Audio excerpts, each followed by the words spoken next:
My name's Eric Koch. I am the assistant head men's lacrosse coach, and I have been here, this is year 7.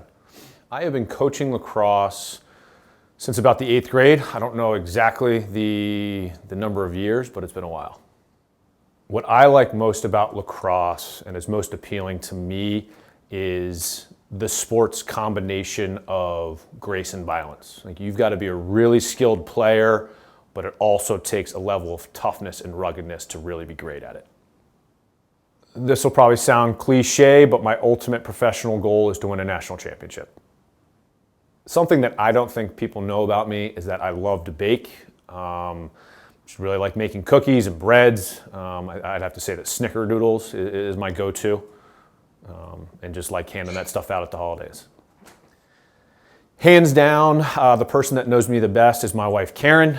She's seen me at my best, my worst, and everywhere in between. I think the most adventurous thing I've ever done is returning to a small amusement park in North Jersey called Action Park more than once of my own accord. And for those of you who know what that is, I mean, there's a documentary on HBO Max called Class Action Park. I mean, it's one of the most dangerous amusement parks in the world, and it was, you know, borderline a rite of passage for people growing up in North Jersey in the 80s and 90s. My biggest fear is an absolutely irrational one. I have a huge phobia of sharks when I'm out in the ocean. I sometimes like to consider it's a healthy fear of an apex predator in its own environment.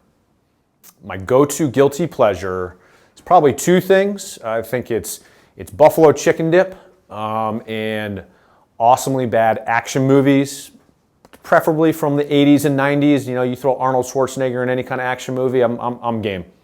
My favorite spot on the WNL campus has to be Wilson Field. I just think, as having been a student here and as a coach, just the memories and the bonds that have been formed out there make that really unique to me. One thing that can instantly make my day better, regardless of what's going on, is a hug from one of my kids, either Zach or Rye. I think that'll turn a day around real quick.